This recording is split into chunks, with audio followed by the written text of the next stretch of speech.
IPL 2026 mini వేలం సందడి మొదలైంది. ఈసారి కూడా విదేశాల్లోనే యాక్షన్ ఉంటుందని బీసీసీఐ వర్గాలు తెలిపాయి.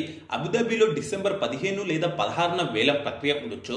2023లో దుబాయ్లో, 2024లో జెడ్డాలో వేలం జరిగిన సంగతి తెలిసిందే. కొన్ని రోజుల నుంచి ప్రచారం జరుగుతున్నట్టుగానే రాజస్థాన్ రాయల్స్ నుంచి కెప్టెన్ సంజు శాంసన్ వేయటం ఖాయమైంది. రాజస్థాన్ అతన్ని సీఎస్కేకు ట్రేడ్ చేస్తుంది. బదులుగా ఆల్రౌండర్లు రవీంద్ర జడేజా, సామ్ కరన్లను రాజస్థాన్ పొందనుంది.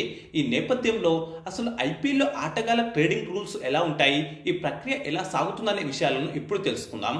ఒక సీజన్ ముగిసిన నెల రోజుల తర్వాత ఐపీఎల్ ట్రేడ్ విండో అంటే ఆటగాళ్లను మార్చుకునేందుకు వీలు మొదలవుతుంది. ఇది తదుపరి వేలం వారం ముందు వరకు కొనసాగుతుంది. ట్రేడ్ విండోలో రెండు ఆప్షన్లు ఉంటాయి. ఒకటి ప్లేయర్ ఫర్ క్యాష్ అంటే ఆటగాన్ని ఇచ్చి డబ్బు పొందడం. మరొకటి ప్లేయర్ టు ప్లేయర్ అంటే ఒక ఆటగానికి బదులుగా మరొక ప్లేయర్ని తీసుకోవడం. జట్లు వారు పొందాలనుకున్న ఆటగాడి కోసం బీసీఐకి ఆసక్తి వ్యక్తీకరణను పంపాలి.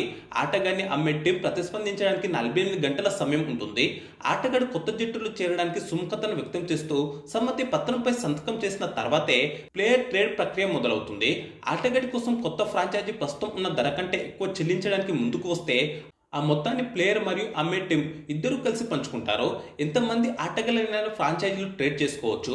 ఇందుకు ఎలాంటి పరిమితి లేదు. ఫ్రాంచైజీలు ట్రేడ్ చేసే ప్లేయర్లు ఖచ్చితంగా ఫిట్గా ఉండడంతో పాటు మ్యాచ్లు ఆడేందుకు రెడీగా ఉండాలి. ఆటగాళ్ల ట్రేడ్లో ఏవైనా అవకతవకలు జరిగినట్టుగా బీసీసీఐ గుర్తిస్తే ఆ ట్రేడ్ను రద్దు చేసే అధికారం బోర్డుకు ఉంటుంది. ఇవి ఆటగాళ్ల ట్రేడింగ్కి సంబంధించిన రూల్స్. ఇక ఈ ఇన్ఫర్మేషన్ మీరు ఇప్పుడే తెలుసుకుని ఉంటే ఖచ్చితంగా ఈ వీడియోకు జస్ట్ ఒక లైక్ చేసి ఛానల్ తప్పకుండా సబ్స్క్రైబ్ చేసుకోండి.